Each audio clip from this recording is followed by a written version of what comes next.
જો મિત્રો તમે પણ આસિસ્ટન્ટ સહાયક જીએમડીસી એક્ઝામની પ્રિપેરેશન કરતા હોય તો 9 ફેબ્રુઆરીથી અનએકેડમી પર એક નવી બેન્ચ સ્ટાર્ટ થવા જઈ રહી છે, જે સ્પેશિયલી આસિસ્ટન્ટ જીએમડીસી એક્ઝામ માટે આ બેન્ચ નવી સ્ટાર્ટ થવા જઈ રહી છે, જે બેન્ચનું નામ છે એકલવ્ય બેન્ચ। અને મિત્રો આ 9 ફેબ્રુઆરીથી બેન્ચ સ્ટાર્ટ થઈ રહી છે। જો તમે પણ આમાં બેન્ચમાં જોઈન કરવા માંગતા હોય તો લિંક ડિસ્ક્રિપ્શનમાં આપેલી છે અથવા તો કોમેન્ટ પિન કરી દઈશ, ત્યાંથી પણ તમે જોઈન કરી શકો છો। અને જ્યાં પણ તમને કોડ માંગે ત્યાં તમારે DT10 કોડનો યુઝ કરવાનો છે, જેથી કરીને તમને 10% ડિસ્કાઉન્ટ તરત જ મળી જશે। એન્ડ બીજું કે મિત્રો આ બેન્ચ દરમિયાન તમને બિલકુલ ફ્રીમાં PDF મટીરિયલ પ્રોવાઈડ કરવામાં આવશે। એન્ડ બીજું કે ટોપ એજ્યુકેટર સાથે તમને ભણવાનો મોકો મળી રહ્યો છે, જે પણ ટોપ ફેકલ્ટી છે એમની સાથે તમને ભણાવવામાં આવશે। એમ બીજું કે મિત્રો આ બેન્ચ દરમિયાન તમને ડાઉટ ક્લિયરિંગ સેશનનું પણ આયોજન કરવામાં આવે છે, જેથી કરીને તમને કોઈ પણ ડાઉટ આવે છે લેક્ચર્સ દરમિયાન તો તમે ડાઉટ ક્લિયરિંગ સેશનમાં પૂછી શકો છો।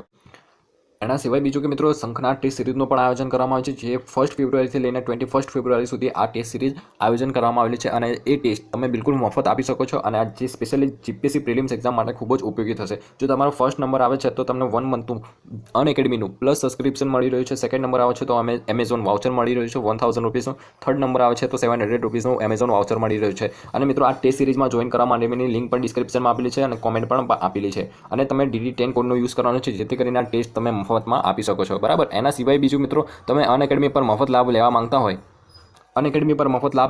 તો સૌથી પહેલાં તમારે અનએકેડમી એપ ડાઉનલોડ કરવાની છે। ચૂઝ યોર ગોલમાં તમારે જીપીએસસી પસંદ કરવાનું છે અને એન્ટર ઇન્વાઇટ કોડમાં DT10 કોડનો યુઝ કરવાનો છે, પછી તમારું સ્ટાર્ટ થઈ જશે।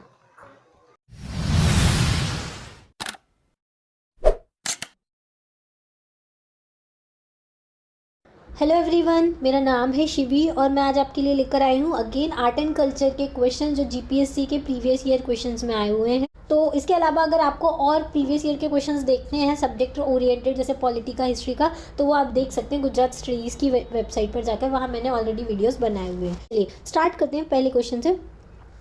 क्वेश्चन है read the following 2 statement and select the correct answer. आपको इसमें से करेक्ट आंसर बताना है। आपको हमेशा पहले मार्क कर देना है कोई भी क्वेश्चन अटैम्प्ट करने की कि करेक्ट पूछा है या नॉट करेक्ट पूछा है। इसमें बच्चा बहुत गलती करते हैं, क्वेश्चन आते हुए भी गलत हो जाता है, तो पहले ही आप मार्क कर लीजिए करेक्ट वाला। तो हमको करेक्ट ढूंढना है। तो पहला है option Alexander died in 323 CE। 323 CE में अलेक्जेंडर की डेथ हो गई थी।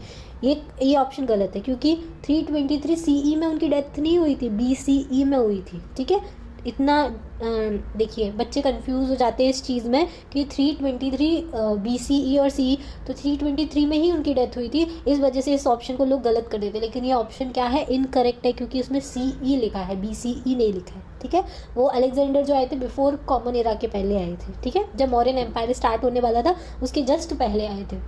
ठीक है, दूसरा क्वेश्चन है with his death the Greek control along the Sindhu river weakened considerably. जब अलेक्जेंडर इंडिया छोड़ के चला गया था तो जो ग्रीक का कंट्रोल था सिंधु रिवर के आसपास में, वो क्या हो गया था, वीक हो गया था। तो एकदम सही है, तो इसका आंसर का ऑप्शन होगा डी करेक्ट। पहला इनकरेक्ट है और दूसरा करेक्ट है। ठीक है, अब मैं अलेक्जेंडर से रिलेटेड फैक्ट बताती हूँ आपको। अलेक्जेंडर जो था वो कहाँ से आया था, मैसेडोनिया से आया था। मैसेडोनिया कहाँ पर है, ग्रीस में है। ठीक है, अच्छा, जब ये इंडस रिवर को क्रॉस करने के बाद, इंडिया को जब क्रॉस कर रहा था तो बीच में झेलम रिवर आई थी, जहाँ पे इसने किसके साथ वॉर लड़ा था, किसके साथ बैटल हुई थी, पोरस के साथ। ठीक है, पोरस ने इनको एक्सेप्ट करने से मना कर दिया था, फाइट करना ज़्यादा उन्होंने बेनिफिशियल समझा था, तो पोरस के साथ इनकी बैटल हुई थी। उस बैटल का नाम क्या है, तो बैटल ऑफ हिडास्पस।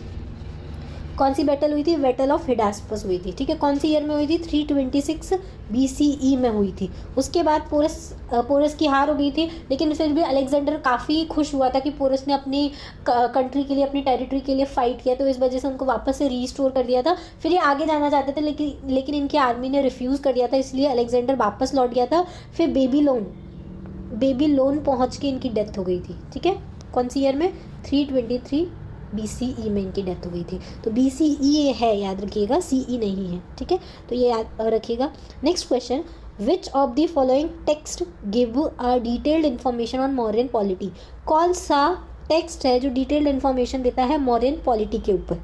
तो इसका आंसर है अर्थशास्त्र, क्योंकि हमको पता है अर्थशास्त्र किसने लिखा था, कौटिल्य ने लिखा था। ठीक है, कौटिल्य कौन थे, चंद्रगुप्त मौर्य के साथ थे, जिनकी हेल्प से चंद्रगुप्त मौर्य ने किसको डिथ्रोन किया था, नंदा डायनेस्टी को डिथ्रोन किया था। क्योंकि उस टाइम इंडिया में कौन रूल करता था, धनानंदा रूल करते थे, और धनानंदा के टाइम पर ही अलेक्जेंडर आया था 323 BC में। ठीक है, 326 BC से, मतलब उसी के आसपास में आया था जब नंदा डायनेस्टी इंडिया में रूल करती थी। और इन्हीं को हटा के फिर कौन आए थे? चंद्रगुप्त मौर्य आए थे। किसकी हेल्प से? कौटिल्य की हेल्प से। ठीक है, अब ऑप्शंस देख लेते हैं। अष्टाध्यायी किसने लिखी थी? अष्टाध्यायी जो थी पाणिनि ने लिखी थी। ठीक है, ये क्या था? एक संस्कृत ग्रामर टेक्स्ट था। ठीक है, मनुस्मृति क्या है? मनुस्मृति जो थी इसमें बहुत सारे लॉज लिखे हुए थे और ये संस्कृत टेक्स्ट था जिसको बाद में इंग्लिश में ट्रांसलेट किया था किसने? विलियम जोन्स ने किया था। क्यों किया था? हिंदू कोड लॉज को लिखने के लिए विलियम जोन्स ने ये जो सारे लॉ लिखे हुए थे मनुस्मृति में उसको किस में कन्वर्ट किया था? इंग्लिश लैंग्वेज में कन्वर्ट किया था ब्रिटिशर्स के टाइम पे। चलिए next question. Mauryan architecture is said to have been influenced by, जो मौर्यन आर्किटेक्चर है वो किससे इन्फ्लुएंस्ड था? तो वो पर्शियन आर्किटेक्चर से इन्फ्लुएंस्ड था। आपका जो भी जितना भी मॉडर्न आर्किटेक्चर आपको देखने को मिलेगा वो पर्शियन आर्ट से इन्फ्लुएंस्ड था। ठीक है, क्योंकि देखो मौर्यंस कहाँ रूल करते थे? ये हमारा इंडिया का मैप है। मौर्यंस का रूल था ये इतना एम्पायर। तो ये यहाँ पे जो थे वो पर्शियन, क्योंकि यहाँ इधर से अगर आप आगे जाओगे तो पाकिस्तान तो पहले इंडिया का ही पार्ट था और इधर आता है ईरान मतलब पर्शिया। तो यहाँ के लोग आते रहते थे, यहाँ से ट्रेड होता था। इस वजह से जो मॉडर्न आर्ट था उस टाइम पे वो पर्शिया से काफ़ी इन्फ्लुएंस था। चाइना से ज़्यादा कॉन्टैक्ट था नहीं हमारा, तो चाइना इसका गलत आंसर हो जाएगा। बर्मा से भी इतना नहीं था क्योंकि पहले जो से हमारे यहाँ पे ये देखो आपको पता होगा, इधर बर्मा आता है, इधर चाइना आता है, इधर ईरान या पर्शिया आता है और एनाटोलिया किधर आता है? इधर आता है टर्की को एनाटोलिया बोलते थे। ठीक है, टर्की में अगर आपने ज्योग्राफी पढ़ी होगी तो आपको पढ़ा होगा एनाटोलियन प्लेट्यू जो है वो टर्की में आता है। Next question, the Gupta were known adherents of. Gupta जो थे वो किसके एडहेरेंट थे? मतलब एडहेरेंट मतलब सपोर्टर किसके थे? तो भगवत संप्रदाय के सपोर्टर थे गुप्ता एम्पायर। हमने हिस्ट्री में पढ़ा है कि गुप्ता ने जो क्या किया था? ब्राह्मणिज्म को रिवाइव किया था। तो वो भगवत संप्रदाय के सपोर्टर हुआ करती थी। ठीक है, तो ये याद रखिएगा गुप्ता के बारे में। और सारे रूलर्स तो आपको पता ही है कौन कौन से रूलर हुआ करते थे गुप्ता के टाइम पे। पर्टिकुलर आइडिया सपोर्ट याद रखिएगा बस, भगवत। और इन्हीं के टाइम पे बहुत सारा लिटरेचर में, आर्किटेक्चर में काफ़ी डेवलपमेंट हुआ था, इसलिए इसको गोल्डन एज बोला जाता था गुप्ता के टाइम को। ठीक है, भगवतिज्म काफ़ी ज़्यादा रिवाइव हो गया था, वापस से कास्ट सिस्टम काफ़ी ज़्यादा प्रीवेलेंट हो गया था गुप्ता के टाइम पे। ठीक है, उसके बाद कालिदास जो थे वो फेमस थे। ठीक है, इन्हीं के टाइम पर आए थे। आर्यभट्ट भी इन्हीं के टाइम पर थे जिन्होंने साइंस में काफ़ी ज़्यादा प्रोग्रेस किया था। अच्छा, कालिदास ने लिखा, बहुत सारे लिरिक्स लिखे हुए हैं, बुक्स लिखी हुई थी। तो कालिदास की फेमस बुक्स बहुत सारी थी। ठीक है, जिसमें एक वो था हमारी अभिज्ञान शाकुंतलम, ऋतु संहारा, ये सारी किसकी बुक्स हैं? कालिदास की बुक्स थी। तो इनके बारे में आप याद रख सकते हैं। नेक्स्ट क्वेश्चन है, with which of the following dynasty Harshvardhan had matrimonial relation. कौन सी डायनेस्टी थी जिसमें हर्षवर्धन के मैट्रिमोनियल रिलेशंस थे? तो वो थी मैत्रक डायनेस्टी। मैत्रक डायनेस्टी के साथ हर्षवर्धन के मैट्रिमोनियल रिलेशंस हुआ करते थे। ठीक है, अब जब हर्षा जो थे वो कहाँ पे रूल करते थे? नॉर्थ इंडिया में रूल करते थे। ठीक है, और यहाँ पे नर्मदा रिवर थी, उसके साउथ में चालुक्य डायनेस्टी मतलब पुलकेशिन II रूल करते थे। हर्षवर्धन के टाइम पे ह्यूएन आए थे जो पहले हर्षा के टाइम पे रहे, और फिर वहाँ से जब वो साउथ इंडिया में जा रहे थे तब वहाँ पे पुलकेशिन II के टाइम पर भी आए थे। और हर्षा और पुलकेशिन II जो थे वो एक दूसरे के क्या थे? कंटेम्प्रेरी हुआ करते थे। ठीक है, अच्छा, राष्ट्रकूट डायनेस्टी के बारे में भी याद रख सकते हैं। राष्ट्रकूट डायनेस्टी किधर आती थी? इधर साउथ इंडिया में रूल करती थी राष्ट्रकूट डायनेस्टी। इसके फाउंडर कौन थे? दंती दुर्ग थे। कौन थे? दंती दुर्ग थे। ठीक है, ये याद रख सकते हैं। लेटर गुप्ताज तो आपको पता ही है, पोस्ट गुप्ताज या लेटर गुप्ताज हर्षाई थे। गंग डायनेस्टी जो थी, गंग डायनेस्टी कहाँ पे रूल करती थी? ये कर्नाटक में रूल किया करती थी गंग डायनेस्टी।